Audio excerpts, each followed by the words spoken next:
আসছে। বন্ধুগণ, আমরা এই ব্যবস্থার বিলোপ চাই। আমরা আবারও বলছি, আপনারা নতুন গল্প পাচ্ছেন। ঐক্য বিনষ্ট হচ্ছে। ঐক্য বিনষ্ট করছে কারা? কারা ঐক্য বিনষ্ট করছে? ফাজলামি শুরু করছে সবাই। এক গাদা উগ্র ডানপন্থী শয়তানদের নিয়ে আপনারা রাষ্ট্র চালাচ্ছেন। ভিন্ন মতের কোন স্থান দিচ্ছেন না। শ্রমিক কৃষকের কোন অধিকার থাকছে না। আপনি আছেন নতুন গল্প বা ঐক্য বিনষ্ট হচ্ছে। কাদের সাথে ঐক্য করব? এই ধরনের উগ্র ডানপন্থী শয়তানদের সঙ্গে, যে শ্রমিকের বেতন দেয় না, কৃষকের ন্যায্য পণ্যের দাম দেয় না, যে ভিন্ন মতকে সহ্য করে না, তাদের সঙ্গে আমাদের কখনো কোনো ঐক্য হতে পারে না। আমরা আবার বলতে চাই, ঐক্য হবে রাস্তায়, ঐক্য হবে আমাদের সঙ্গে। আমরা এমন ঐক্য চাই যে ঐক্যে আমাদের ঐক্যের মধ্যে কীর্তন থেকে কাওয়ালি ধারণ করব, লালন থেকে লেলিন ধারণ করব। সেই ঐক্যের কথা আমরা বলতে চাই, যে ঐক্যের মধ্য দিয়ে একটা বৈষম্যহীন সত্যিকারের বাংলাদেশ গড়ে উঠবে। সেখানে ধর্মের ভিত্তিতে, জাতীয়তার ভিত্তিতে, লিঙ্গের ভিত্তিতে কেউ কোনো বৈষম্যের শিকার হবে না। সকলে নাগরিক মর্যাদা বুঝে পাবে। আমি এই বান্দা আল কাদেরী জয় সহ যারা গ্রেপ্তার হয়েছে তাদেরকে মুক্তি দিতে হবে। আপনারা উবাইদুল কাদেরকে পালাতে দেন, আপনারা আসাদুজ্জামান খান কামালকে পালাতে দেন, আপনি গ্রেপ্তার করেন নুসরাত ফারিয়াকে।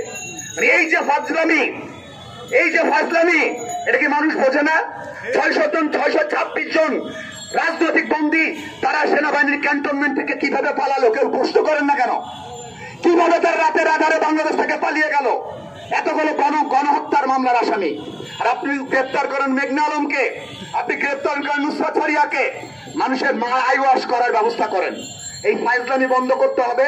এবং আমরা আবার আলটিমেটাম দিচ্ছি, শ্রমিক নেতা উবাইদুল আল কাদেরী জয়কে অবিলম্বে মুক্তি দিতে হবে। ধন্যবাদ সকলকে। এই পর্যায়ে আমাদের মাঝে সংহতি জানিয়ে বক্তব্য রাখবেন রিক্সা, ব্যাটারি রিক্সা, ভ্যান, ইজি বাইক সংগ্রাম পরিষদের সভাপতি শ্রমিক নেতা কালিকুজ্জামান লিপন ভাই। কালিকুজ্জামান লিপন ভাইকে আমি সংহতি বক্তব্য রাখার জন্য আহ্বান করছি। ছাত্রফ্রন্টের সাবেক সভাপতি, রিক্সা, ব্যাটারি রিক্সা, ইজি বাইক সংগ্রাম পরিষদের কেন্দ্রীয় পরিচালনা পরিষদের সহকর্মীদের আয়োজনে আজকের যেই প্রতিবাদ সমাবেশ, সেই সমাবেশের সংগ্রামী সভাপতি, সঞ্চালক সহ এখানে আমি বিভিন্ন পর্যায়ের ছাত্র নেতৃবৃন্দকে দেখতে পাচ্ছি। তাদের সবাইকে আমি জানাচ্ছি। প্রিয় বন্ধুগণ, আমরা 5 আগস্টের পর থেকে কয়েকটি কথা খুব জোরে শুনেছি। মুজিববাদী সংবিধানকে ছুঁড়ে ফেলে দিতে হবে বঙ্গোপসাগরে। তাদেরকে যদি জিজ্ঞাসা করা হয় যে মুজিববাদী সংবিধানটা কি আর মুজিববাদটা কি, আমি জানি না একজন এই প্রশ্ন উত্তর দিতে পারবে কিনা। কিন্তু এই কথা বলে যে মুখে ফেনা তুলে ফেলেছেন যারা, অথচ মুজিবিয়া আমলের কুখ্যাত যে আইন 1974 সালের বিশেষ ক্ষমতা আইন, সেই আইনকে প্রয়োগ করা হলো এই 5 আগস্ট পরবর্তী আমাদের শান্তিতে নোবেলজয়ী ইউনূস সরকারের আমলে যে সরকার এখন চলছেন, অন্তর্বর্তীকালীন সরকার, যদিও তারা বলছে তাদের সকল ম্যান্ডেট আছে, অর্থাৎ তারা সবকিছু করতে পারবে এবং যতদিন খুশি থাকতে পারবে। যাক, সেটা আমি পরে বলছি। তো তারা কি করলেন, কাদের উপর প্রয়োগ করলেন এটা? আমরা দেখলাম প্রথমে এটা প্রয়োগ করা হলো নারায়ণগঞ্জে। আমাদের গার্মেন্টস শ্রমিকরা যখন বকেয়া বেতন চাইতে গেল, একটা ইউনিয়ন সাবমিট করেছে এবং বকেয়া বেতন চাওয়ার অপরাধে সেই সময় আমরা দেখলাম সেখানে আমাদের গার্মেন্টস শ্রমিক ফ্রন্টের গার্মেন্টস শ্রমিক নেতা সেলিম মাহমুদ সহ সেই প্রস্তাবিত ইউনিয়নের সভাপতি সীমা আক্তার সহ 22 জনকে এই একই বিশেষ ক্ষমতা আইনে গ্রেপ্তার করা হলো। আমরা দেখলাম একইভাবে অর্থাৎ শ্রমিক আন্দোলন দমন করার জন্য বিশেষ ক্ষমতা আইন আছে। কিন্তু আপনারা কি বলতে পারবেন যে 5 আগস্টের পর এই সরকার, আওয়ামী লীগ কিংবা যারা লুটপাট করেছে এরকম কাউকে, যাদেরকে এত গালমন্দ করছেন, ফাঁসি চাচ্ছেন, নিষিদ্ধ চাচ্ছেন, তাদের কাউকে কি এরকম একটা আইনে গ্রেপ্তার করা হয়েছে? কোনো মালিককে অথবা কাউকে না করা হয়নি।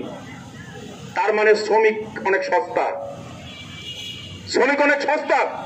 আমরা পরিষ্কার করে বলতে চাই, এই আগস্ট অভ্যুত্থানে আমরা দেখেছি 24 থেকে 46 জন আমাদের রিক্সা, ব্যাটারি রিক্সা, ইজি বাইকরা তারা জীবন দিয়েছে। তাদের গাড়ি সেটা ছিল বাংলাদেশের অ্যাম্বুলেন্স, ঢাকা শহরে অ্যাম্বুলেন্স। তারা যাত্রী আনা নেওয়া করেছে হতাহত হাসপাতালে, এবং অনেক অনেক মর্মান্তিক গল্প আছে। আপনারা সেগুলো কি জানেন? একজন রিক্সা চালক, তার ছেলে মারা গিয়েছে এখানে, সে জানতো না, সে জানে না যে তার ছেলে মিছিলে গিয়েছে। সে কি করছে? সে এরকম বিভিন্ন ডেড বডি কিংবা এরকম আহতদেরকে হাসপাতালে নেওয়া আনার কাজ করছে। ইতিমধ্যে সে শুনেছে তার ছেলেকে পাওয়া যাচ্ছে না। এরকমই একটি মানে মানুষকে রিক্সা তুলতে গিয়ে উল্টিয়ে দেখে যে তার সেইটা হচ্ছে তার ছেলে, এবং সে বেঁচে নাই। এরকম অসংখ্য কাহিনী। তাহলে আজকে আমরা বলতে চাই, 5 আগস্টের অভ্যুত্থানে যারা জীবন দিল, যারা ভূমিকা রাখলো, যারা অ্যাম্বুলেন্স সার্ভিস দিলেন, আজকে 5 আগস্ট পরবর্তী সরকার এসে আপনারা তাদেরকে ভুলে গেলেন। তাদের উপর এখন বিশেষ ক্ষমতা আইন, তাদেরকে আপনারা গ্রেফতার করছেন, পাকড়াও করছেন। চট্টগ্রামে 3500 গাড়ি আটক করা হয়েছে, ডাম্পিং করা হয়েছে। আপনার পত্রিকায় ছবি রেখেছেন, ডবল মুরিং এর একটা জায়গায় সেটাকে আটক রাখা হয়েছে। তার প্রতিবাদে ন্যায়সঙ্গতভাবে, ন্যায্যগতভাবে সংগ্রাম পরিষদের চট্টগ্রাম জেলা শাখার আহ্বায়ক কিংবা চট্টগ্রাম জেলা সংগ্রাম পরিষদ সেটার প্রতিবাদ করেছে।